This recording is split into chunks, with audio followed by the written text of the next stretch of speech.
हर खबर पर होगी आपकी पकड़। डाउनलोड कीजिए एबीपी लाइव ऐप। हम क्यों कह रहे हैं ये मुंबई हमले जैसा हमला है, उसकी रिपोर्ट आपने देखी, हूबहू उसी तरह से तैयारी करके आतंकी आए थे। इस वक्त एक बड़ी खबर आ रही है, ऑस्ट्रिया के गृह मंत्री ने आतंकी हमले को लेकर बड़ा बयान दिया है। उन्होंने कहा है कि हमें इस्लामिक आतंकवाद का अनुभव हो गया है। इस वक्त की बड़ी खबर यह है कि ऑस्ट्रिया में हुए हमले के बाद ऑस्ट्रिया के गृह मंत्री का बयान आया है। उन्होंने कहा है कि हमें इस्लामिक आतंकवाद का अनुभव हो गया है। फ्रांस के बाद ऑस्ट्रिया दूसरा देश है जो आतंकवाद के लिए इस्लामिक शब्द का भी इस्तेमाल कर रहा है। इससे पहले फ्रांस में हुए हमले के बाद फ्रांस के राष्ट्रपति मैक्रोन ने इस्लामिक आतंकवाद शब्द का इस्तेमाल आतंकवादी हमले के लिए किया था। और अब ऑस्ट्रिया के गृह मंत्री भी इसी बात का उल्लेख कर रहे हैं। हमारे साथ दो खास मेहमान, वरिष्ठ संपादक शशि शेखर और वरिष्ठ पत्रकार अजय दुबे साहब मौजूद हैं। शशि शेखर साहब का रुख कर लेते हैं। शशि शेखर साहब, ऐसा लग रहा है कि अब दुनिया आतंकवाद का धर्म नहीं होता, इस परिभाषा से बाहर निकलने की कोशिश में है। फ्रांस के बाद ऑस्ट्रिया भी कह रहा है कि इस्लामिक आतंकवाद, इसका अनुभव हो रहा है। विकास, दुनिया को तो मैं नहीं कहूंगा, लेकिन ये बात सच है कि जो दहशतगर्द है, जो इनके पीछे छुपे साजिश करता है, इस हमले से तीन बातें बिल्कुल साफ हो गई है कि वो काफी कुछ सफल हो रहे हैं। पहली बात ये कि ये हमला वियना में किया गया। वियना जो शांति का शहर माना जाता है और विश्व के जो सबसे अच्छे, सबसे सुंदर और सबसे सरल लोगों के शहर हैं, उसमें वियना एक है। वहां पर यह हमला बिल्कुल यही बताता है कि अब कुछ लोग ऐसे हैं जो कि हर अमन पसंद जगह पर हमला करना चाहते हैं, उसे छेड़ना चाहते हैं। और जिन लोगों ने हमला किया, आप उनकी बॉडी सेपरेटली देखिए, वो बिल्कुल दृढ़ प्रतिज्ञ थे अधिक से अधिक खून बहाने के लिए।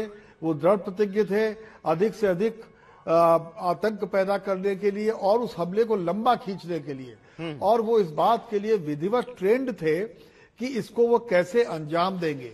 उन्होंने इसको बखूबी अंजाम दिया और वो वहां से अगर एक को छोड़ दे तो बाकी लोग भाग गए। दूसरी बात कि अब यूरोप के उन खूबसूरत शहरों पर हमला किया जा रहा है जहां लोग जाते हैं। दुनिया जब कोरोना की वजह से घरों में कैद हो गई हो, तो नीस, वियना जैसे शहर और उसके बीच में कनाडा में भी ऐसा हमला हुआ।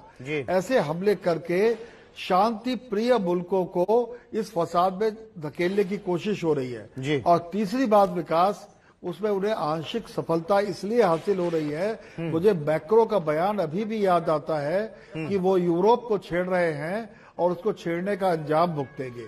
आज जो इस्लामिक शब्द प्रयोग किया है वहां के ऑस्ट्रिया के गृह मंत्री ने, ये आने वाले दिनों का दिशा संकेत है। हम जैसे लोग जो ये सोचते थे ये दुनिया कभी 2 या 3 हिस्सों में नहीं बटेगी, दुर्भाग्यपूर्ण तरीके से उसको उसी तरह धकेला जा रहा है। विकास, बिल्कुल आप शशि शेखर जी, आप सही कह रहे हैं। कोरोना काल में जब दुनिया सबसे बड़ी महामारी से अपनी जान बचाने के लिए घरों में कैद है, तब ये एक बहुत बड़ी महामारी आ रही है सामने, जो निकल कर लोगों पर, मासूम लोगों को निशाना बना रही है। वरिष्ठ पत्रकार अभय दुबे हमारे साथ हैं। जैसा कि कह रहे हैं शशि शेखर जी, अब जो है ऐसा लग रहा है कि ये दुनिया जो पहले ग्लोबल विलेज जो हो रहा था, वो अब धीरे धीरे बट जाएगी इसी इस्लामिक आतंकवाद के मुद्दे पे। देखिए, शशि जी की बात में जोड़ते हुए मैं ये कहूंगा कि जब ये बात कही जाती है कि आतंकवाद का कोई धर्म नहीं होता, तो उसके पीछे एक इरादा होता है। वो इरादा ये होता है कि आतंकवादियों के साथ में जो निर्दोष लोग हैं, जो कि ज्यादा बड़े पैमाने पे हैं, बहुत बड़ी संख्या में हैं, आतंकवाद का नुकसान उन्हें न उठाना पड़े। तो जो निर्दोष मुसलमान है, जिनका आतंकवाद से कोई संबंध नहीं है, वो जो शांति प्रिय है, उसको आतंकवाद से अलग करने के लिए हम लोग ये कहते हैं कि आतंकवाद का कोई धर्म नहीं है। जबकि दूसरी तरफ हकीकत यह है कि इस्लामिक आतंकवाद, पैन इस्लामिज्म एक हकीकत है, अभी से नहीं, वो लंबे अरसे से दुनिया में है, वो सक्रिय है और उसने बहुत बड़े पैमाने पर मानवता का, मुसलमानों का, इस्लाम का, इन सब का बहुत नुकसान। लेकिन अभय दुबे जी, एक ये बड़ा बदलाव है सरकारों की तरफ से, सरकार के प्रमुखों की तरफ से। अब ये कहा जाने लगा है इस्लामिक आतंकवाद। देखिए, तो इसका जो है वो संस्थानीकरण हो रहा है। देखिए, इस्लामिक आतंकवाद हमेशा कहा जाता था। अब राजनेता, जो मुख्यमंत्री, प्रधानमंत्री वगैरह हैं, वो सब इस बात को कह रहे हैं। स्थिति क्या है, आप वियना को देखिए, ये जर्मन भाषी इलाका है। वियना की राष्ट्रभाषा जर्मनी है, जर्मन प्रभाव का इलाका है। आप फ्रांस को देखिए जो कि यूरोप का एक दूसरा सांस्कृतिक क्षेत्र है।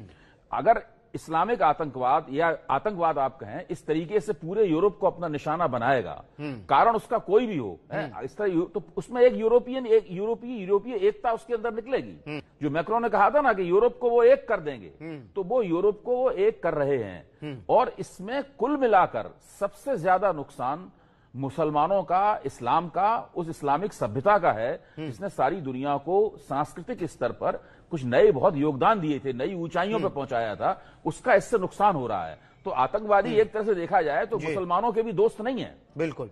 तो अभय दुबे जी इसी बात को आगे बढ़ाएंगे।